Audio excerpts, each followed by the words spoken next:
You'll want to watch this video all the way to the end so you can get the secrets to buying the best catamaran for the least amount of money.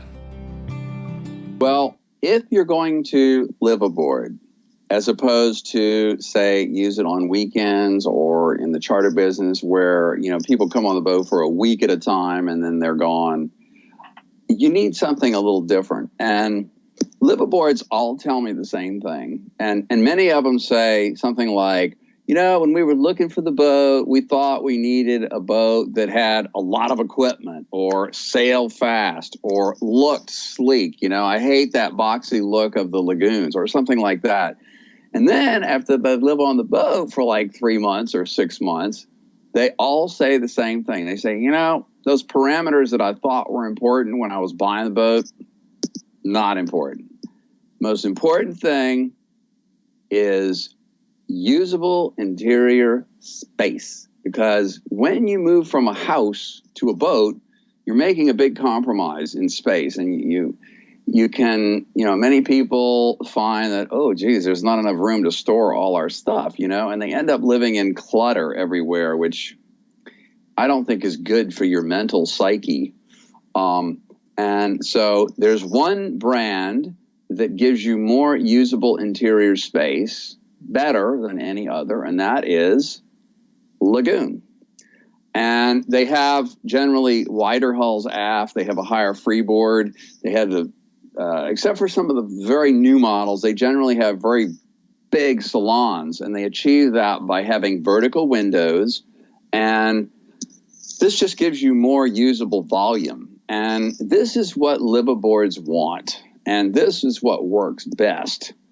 So that is what they need. Now, charter companies need something a little different. What they need is maximum number of cabins, because a lot of charterers want to bring their family and their cousins and everybody else. And, like I see Europeans that'll rent like a 38-foot boat, and they'll put 14 people on the boat, and they think nothing of it. And people are sleeping everywhere in the cockpit and in the salon. They don't care, they just want room for lots of people. So for the charter business, it's a little different.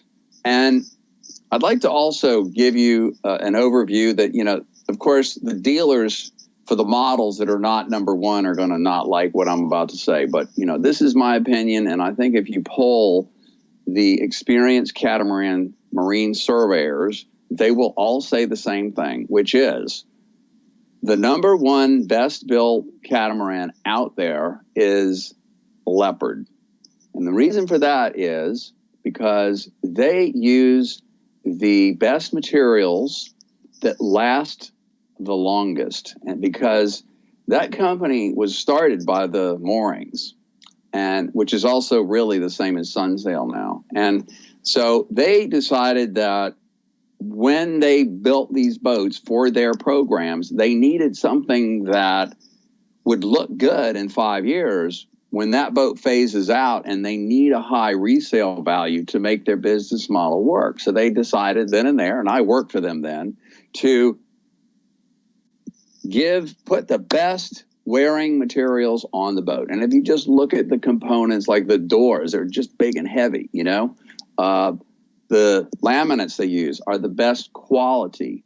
The hatches are very good. The plumbing fixtures don't corrode away like on some of these other manufacturers' boats.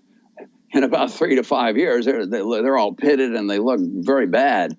And so they use very good materials. Now, in the build rankings, the number 2 builder is Lagoon, and they're almost as good as Leopard, but they fall apart in the fit and finish of the interiors in some places. Like they use these veneers, and you can even see a boat that's less than a year old where, people have rubbed up against these veneers where the cabinets are, like with butt packs and purses and things like that, and the veneers start to separate. And now if you catch that when it's young and you glue it back together, you can keep it looking new longer. But this is where they kind of fall apart. But otherwise, they're good boats. Now, number 3 is Fountain Peugeot, but you'll notice with those, they look really good at the boat shows, but they just don't wear as well. And I can really point this out if you go look at some 5 to 6 year old Fountain Peugeots with me, and you'll see, well, the components they use really weren't the greatest. They also, up until recently, had the highest incidence of osmotic blistering of all the major manufacturers. And I know they're not going to like that, and they want to sue me, fine. But they just don't put them together as well, and they don't have as much interior space. Like on some of the models, you have room for like 3 pots and pans in the galley. Okay, now for a 1-week charter, that's probably okay. But if you're going to go live aboard and go long distances, you need room to store all your stuff to be comfortable. So those are the 3 major brands. There are other brands out there. I generally advise my clients, look for the newest boat that fits your budget, even if you have to go a little smaller in length overall, because, even like a 40-foot catamaran has the same usable interior space as like a 52 or 54-foot monohull. So, you get a lot of space in those boats, and you may not need as big of a cat as you think.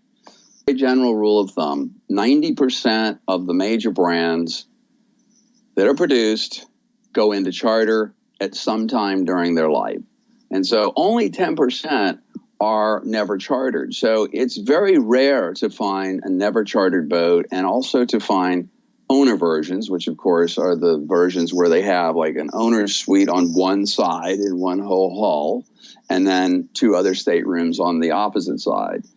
So owner versions are in big demand and usually trade at a premium to the charter versions. So let's say a 40-foot boat, 5 years old, sells for $220,000. The owner version would typically go for $260,000 to $275,000 or more, because liveaboards want them and prefer them and will pay more for them. And they also, when they're in charter, they don't do as many charter weeks per year. So let's say a charter version 40-footer will do 25 weeks a year in the BVI. The owner version, same thing, might only do, say, 18 or maybe 16. So they have less engine hours. So when they phase out in year 5, which is when most of the major charter companies want them to phase out, the owner versions are in big demand. And if I could, I'd just like to tell you a quick story. I had a buyer who came to me a couple years ago, and he said, I don't know how to sail. I've always wanted to do this. I have $250,000. What should I get? And, oh, by the way, I need to preserve my capital. So when I go resell the boat in 2-3 years down the road, I want to get back as much as I can. I don't want to be the victim of a big depreciation curve. And I said, okay, what you need is an owner version boat. And we looked at lagoons and leopards, and we found a Leopard 40 owner version in Belize. Now, he was looking in the summer, in July. And so the best months to be a buyer are in the summer, when relatively few people are buying. And the best time to sell is in the late fall, early winter, because most of these boats are used in the Caribbean in the winter high season. So that's when all the buyers are coming in the market. And when you have a lot of buying competition, it raises prices. So anyway, we found this boat in Belize in July for $230,000. And we, I own America's oldest sailing school here in Miami, and we got him trained up. He went down, he went cruising for a year and a half, had a ball, loved the boat. But he calls me in January and he says, oh, Gary, I can't believe it. My old employer is going to give me a 70% raise and a 3-year contract, and I have to go do this. So, but I love my boat. What should I do? Should I put it in charter? Should I store it? What should I do? And I said, well, don't put it in charter. They're just going to run the engine hours up, and it's going to depreciate the price. Just sell it now. This is the best time of year to sell. And so at the time, like what happens often in the winter, is there were no other owner versions available for that model. So, of course, it was in big demand. So we listed it for $279,000, and I sold it in about 1 hour for $265,000. Okay? Now, so he was very happy. And this story illustrates buying the right boat, an owner version, in the right place. Try and find one in an out-of-the-way place because there's less demand, less buyers walking the docks in Belize, for example, and buy at the right time of year, which is the summer generally. And then when you sell it, try and get the boat close to a major yachting hub where it's easy for buyers to see it, like Florida, for example, although he resold it while it was in Mexico, and sell it at the right time of year, which is, when all the demand comes in, late fall, early winter. And in January, there were no other owner versions. So the buyers had no choice if they wanted a boat. And a lot of Canadians and Americans who are up north, they're they're tired of the cold weather and they just want to get a boat and go. And that's why they end up paying a lot more money. And so that illustrates the way to use seasonal price tendencies and locational variances in pricing to buy low and sell high.